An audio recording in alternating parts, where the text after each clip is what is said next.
Welcome back, everyone. I'm Zell, and today we're getting a book at the local Lateralus. We'll try that again. Welcome back, everyone. I'm Zell, and today we're getting a look at the Boker Lateralus.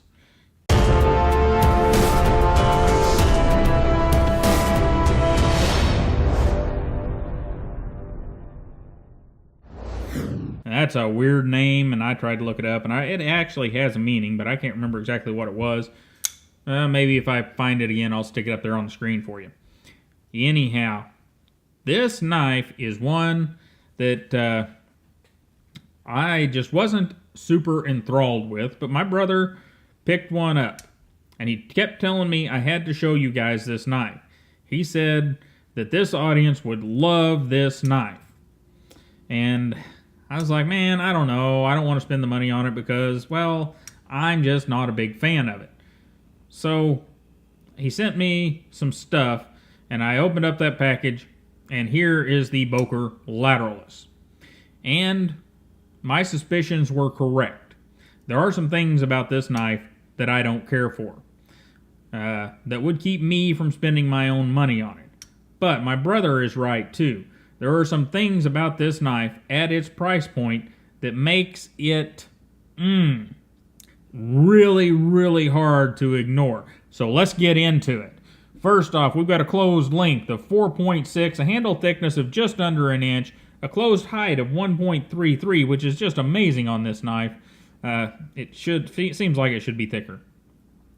A blade length of 3.71, and an edge length of 3.33, and blade stock thickness of 0.140, or about 3.5 millimeters, and a weight, now this is the full stainless model, the weight is about 5.5 ounces, so it is a heavy one. And that grip area thing we've been talking about is about 4 inches. So there's a lot of grip there. And let's get a closer look at the knife itself. You know, we're all stainless on this model. The other model has G10 on this side, and from what I understand, that may be the model that you would want to get. It lightens the knife up by about an ounce and gives it a black side here and then the stainless on the back. But anyhow, we've got some milling here. It's not intricate milling, but it's well done milling. It's just done with a ball-end mill of whatever size that is, and run across here and then run to give you this. We got some milling out here for our lanyard hole, non-tube lanyard hole, and while we're back there are some very nice standoffs, well done there. And then we have this flipper tab. And you see that flipper tab? It's really simple, nothing special. Nothing special at all, but wait till we get to talking about it. There's our stop pin, and there's all the crap that's gathered up on that lock interface. And we've got some big, rather, I don't know, somewhat useful jimping up here. And the knife is well centered.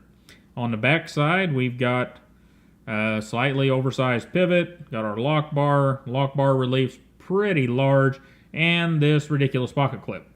We'll talk more about that here in a minute as well. And we are milled out here with again with a ball mill here, and that is just pretty nice looking, actually. And, well, let's get our comparisons done. Yeah, as you can tell, this is not my favorite knife. I'm beginning to like it a little bit. I'm not like Kevin. Kevin Cleary just doted over this thing.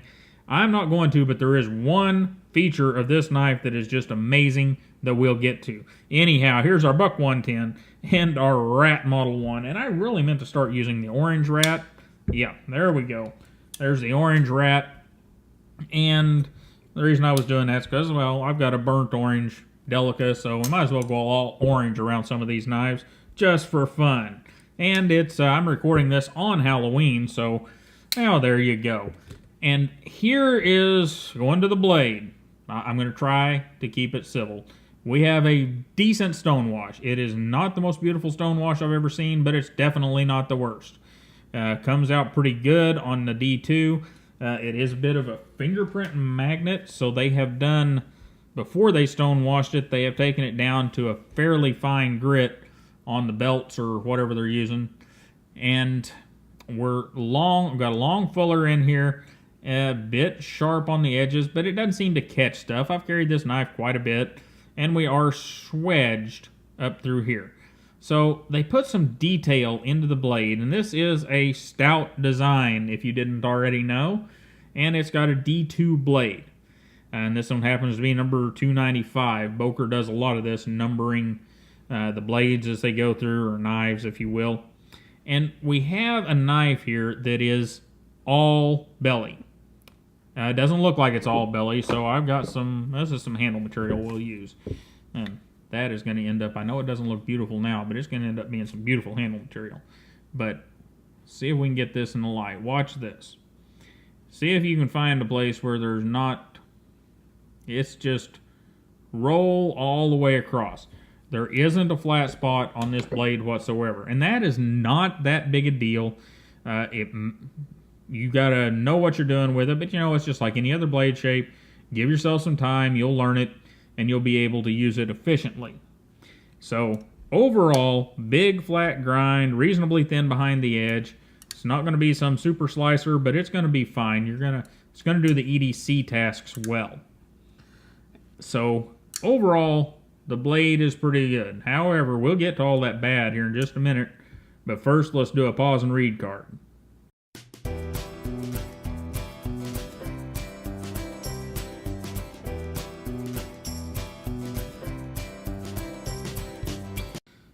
Alright, now we start with ergonomics, and you guys can see right there. You're smart folks. You know what I'm going to say here before I ever say it. Simple ergonomics lead to a great handle. How many times have I said that now? Somebody surely kept count. I'm not going to, but it's going to be something I say a lot. And you put your hand around this knife, and there you go. You're locked in. You're good to go. Wrap it around here. It's not the best for a draw cut, but because it's fairly straight across here, whenever you're actually in a draw cut, it's going to be fine. Your reverse grip, just fine. All of your various pinch grips, not a problem. It's ergonomically, it's not a wonder, but it's not a slouch either. It's going to treat you right. And it's got that nearly, well, right at 4 inches long. So as long as your fingers don't get goofy right here, and they shouldn't because we're nice and rounded at that point there, you should be in good shape. Pocket clip doesn't seem to get in the way. Really well done. Now, here's one of the bad things. You see this big hook right here, right? That big hook? Looks like it ought to be a forward finger choil. Okay. So you stick your finger in there, and let's see if I can... that doesn't work very good for a forward finger choil. I'll end up getting myself cut. So that needs to be a little bigger. Actually, it needs to be quite a bit bigger because my fingers are not huge. Can you imagine a knife guy sticking his finger in there? My goodness. Cut half of it off just getting it in there. So not a fan of what they've attempted to do there. They went too small with the radius on that forward finger choil. And it's not a huge deal because overall the rest of the knife is great, but in my opinion, either make that quite a bit bigger or get rid of it. Because it's got to be functional if it's going to be that size. Now let's stick this guy in the pocket real quick before I start with my final fussing. And this is kind of a fuss here. This pocket clip is not the greatest pocket clip in the world. Not even close. It does not go in and out of the pocket real smooth. This particular one, well, here's part of the problem. They've got the lock bar relief right here, and it's a fairly sharp edge under the pocket clip. Come on, guys. Let's think about this. If you're going to do that, the lock bar relief needs to be on the inside of the lock bar.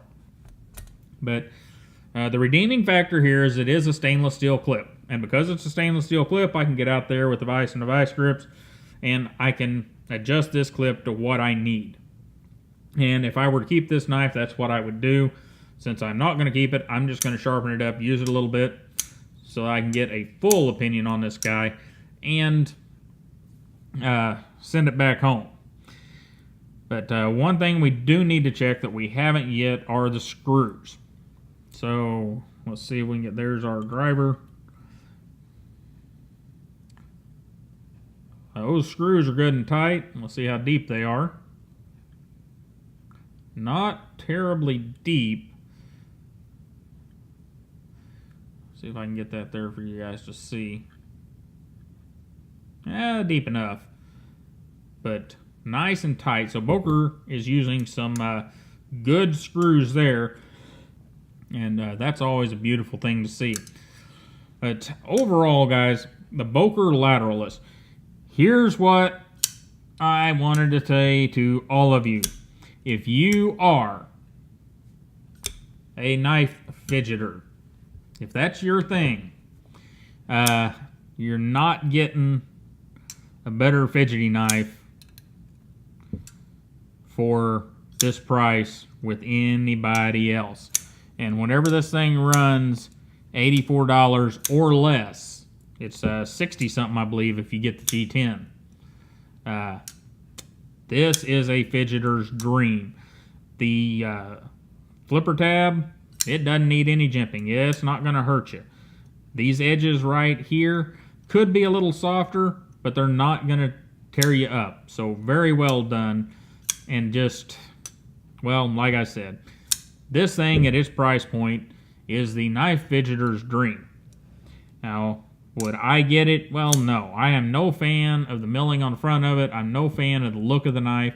I don't like the fact that it's all belly. I don't like the fact that they gave me a forward finger choil that I can't use. So, no. I'm not going to buy the knife. Like I said, I'm going to sharpen it up. I'm going to send it back south because brother likes it a lot. I don't care for it. However, it is a knife fidgeter's dream, especially at its price point. So, there you go, guys. That is a look at the Boker Lateralus. It is a very good knife. It's just not for me. There are going to be a bunch of you out there, though, that you're going to get this thing in your hands and you're going to be like, holy hell, this thing's got a great detent. It doesn't take a whole lot to get it, you know, and great detent. I mean, look at this. It's not overly strong. It's just enough to get a good flip out of it. And wow. There's going to be a lot of you that really, really love this knife. And for good reason. If I were going to get one, I think I would get the G10 version. Simply because it's a little lighter. And there's some kind of magical property with G10 and carbon fiber that makes a good flipper, for whatever reason, makes it even better. You know, I've talked about that with some materials people, and the best answer they can give me is that little bit, minute amount of flex that you may get out of the G10 may do it, and the carbon fiber is actually, they claim, the other way around. The rigidity of the carbon fiber gives you that little bit of extra. I don't know if those are the right answers, but that's what those guys tell me, and they're the materials experts, not me. So I would get the G10 one because there's a possibility it may flip just a little better than the stainless one. And if it does, oh my God, boys and girls, you have a fidgeter's dream. Anyhow, appreciate you stopping by and looking at the Boker Lateralus with me. It's a stout design and it is a stout knife, weighing in at 5.5 ounces. But man, is it a great fidgeting knife. And you guys have a wonderful day. Don't forget to like, share, and subscribe. And I will see you next time.